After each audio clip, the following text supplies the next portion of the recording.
Hi friends, તો આ વરસાદની મોસમમાં આજે હું તમારી સાથે શેર કરીશ એકદમ નવી જ પ્રકારના ભજીયાની રેસીપી। ડુંગળી અને બટાકાના ભજીયા તો તમે ખાધા જ હશે, તો તમે વિચારતા જ હશો કે આ ભજીયા કેવી રીતે બનતા હશે।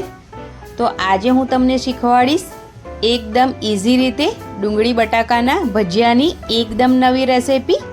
તો આ વિડીયોને સ્કીપ કર્યા વગર પૂરેપૂરો જોજો। तो चलो शुरू करिए। स्वागत है तमारू मारी चैनल वागेलास खाना खजाना में। जो तमने मारी रेसिपी गमे तो प्लीज मारी चैनल ने जरूर थी सब्सक्राइब करी लेजो अने बेल आइकन घंटी जरूर थी दबावी लेजो। तो चलो पहला खीरू बनावी लईए। तो तेना माटे मैं अहींया 2 वाटकी एकदम झीणो बेसन लीधो छे अने हवे तेनी अंदर धीरे धीरे थोड़ू थोड़ू पाणी उमेरी आपणे खीरू रेडी करीशुं। एक साथे वधारे पाणी नथी उमेरी देवानुं, थोड़ू थोड़ू पाणी रेड़ता जईशुं अने खीरू बनावता जईशुं।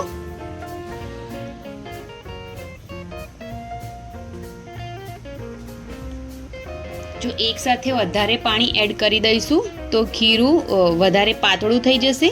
तो बस आटलुं ज पाणी एड करवानुं छे अने आटलुं बची गयुं छे पाणी।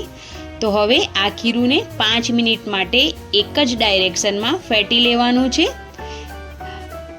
जे डायरेक्शन में तमे फेटो ए ज डायरेक्शन में फेटवानुं छे 5 मिनिट माटे।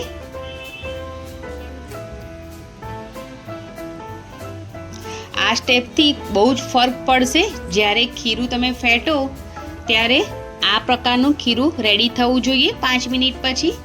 तो एकदम सरस खीरू छे ए रेडी थई गयुं छे। तो तेने 5 मिनिट माटे आपणे रेस्ट आपी दईशुं। तो अहींया 5 मिनिट थई गई छे तो थोड़ा मसाला करी लईशुं।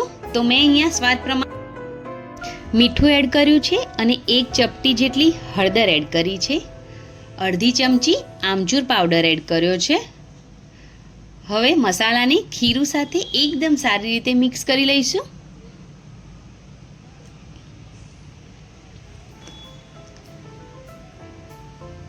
तो एकदम सरस मिक्स थई गया छे मसाला। तो अहींया मैं थोड़ी मोटी साइज में कट करेली एक मीडियम साइजनी डुंगળી एड करी छे। तेनी साथे एकदम झीणुं समारीने आदु अने लसण एड कर्युं छे। एकदम झीणा समारीने धाणा एड कर्या छे। लीला मरचा एड कर्या छे पीसीने। तमे तेने झीणा समारीने पण एड करी शको छो। हवे बधी ज वस्तुने एकदम सारी रीते मिक्स करी लईशुं।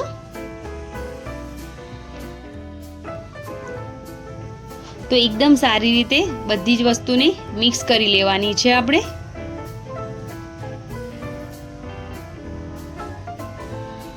अने हवे एक मसालो छे जे स्पेशियल तेने बनावी लईशुं पहेला। तो अहींया मैं खारणी लई लीधी छे अने तेनी अंदर 10 जेटला मरी एड कर्या छे आखा।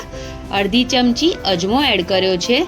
अर्धी चमची आखा धाणा एड कर्या छे अने 1 चमची जीरु एड कर्युं छे अने 1 चमची वरियाળી एड करी छे अने 2 नंग अहींया मैं तीखा लाल मरचा एड कर्या छे सूका। हवे आ बधी वस्तुने एकदम सारी रीते खांडी लईशुं। एकदम अधकचरी ज खांडवानी छे।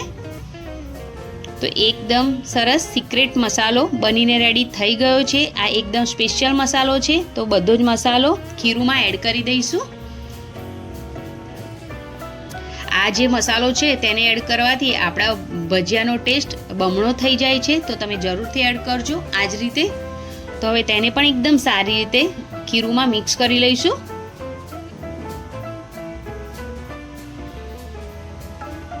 अने मैं अहींया 2 बटाकाने काचा बटाकाने एकदम सारी रीते छीणी लीधा छे। एकदम झीणा नथी छीणवाना, थोड़ा मीडियम ज छीणवाना छे अने तेनुं बधुं ज पाणी नितार्या पछी तेने खीरूमां एड करवानुं छे। पाणी बिलकुल होवुं ना जोईए बटाकामां। तेने पाणी काढी नाखवानुं छे हाथ वडे। एकदम सारी रीते बटाकाने नीचोवी पछी ज तेने खीरूमां एड करवाना छे अने तेने पण एकदम सारी रीते मिक्स करी लेवाना छे। અને હવે આગળની પ્રોસેસ જોઈએ તો મેં અહીંયા તેલ ગરમ કરવા માટે મૂકી દીધું છે। તો 1 ચમચી ભરીને મેં અહીંયા ગરમ તેલ લીધું છે અને તેની અંદર ચપટી હિંગ નાખી છે અને તેને બેટરમાં એડ કરી દઈશું.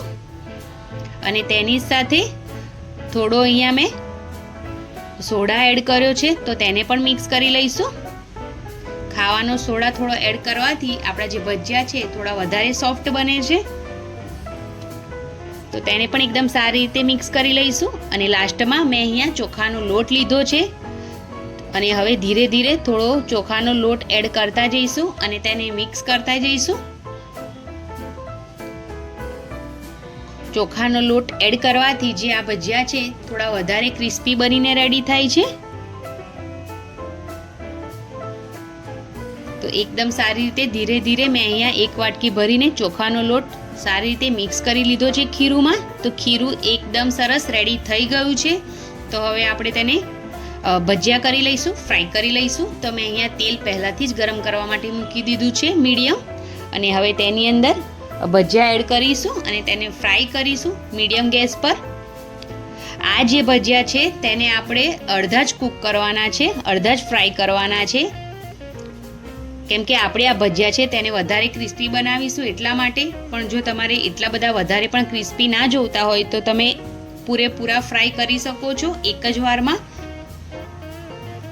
હું અહીંયા તેને ડબલ મેથડથી ફ્રાય કરવાની છું. પહેલાં અડધા ફ્રાય કરીશ અને તેને બહાર કાઢી લઈશ.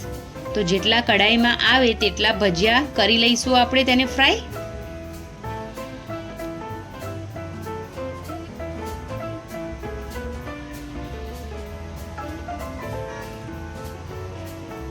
તો ભજીયા 3 થી 4 મિનિટમાં એકદમ સરસ ફ્રાય થઈ જાય છે. મેં અહીંયા 70% જેટલા જ ભજીયાને ફ્રાય કર્યા છે. તો ભજીયા ફ્રાય થઈ ગયા છે 70% જેટલા. તો તેને બહાર કાઢી લઈશું.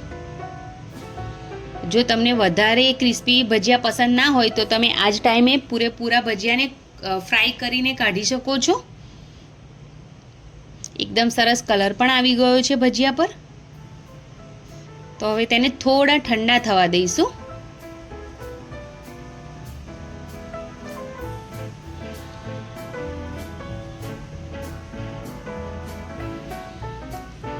તો બસ એ જ રીતે બધા જ ભજીયા મેં અહીંયા રેડી કરી લીધા છે.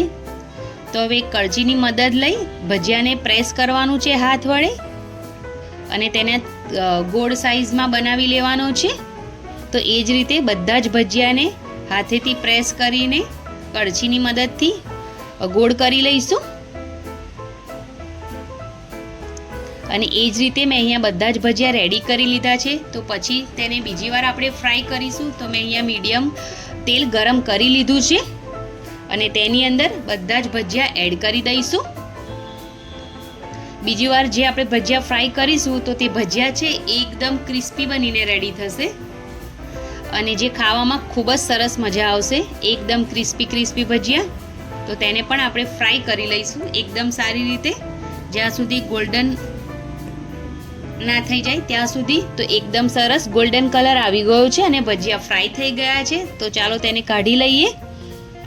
તો રેડી છે એકદમ ટેસ્ટી ડુંગળી બટાકાના એકદમ ક્રિસ્પી નવા ભજીયા. તો તમને જો મારી આજની આ રેસીપી પસંદ આવી હોય તો પ્લીઝ મારી ચેનલને જરૂરથી સબસ્ક્રાઈબ કરી લેજો અને વિડીયો જોતા પહેલાં આ વિડીયોને લાઈક જરૂરથી કરજો.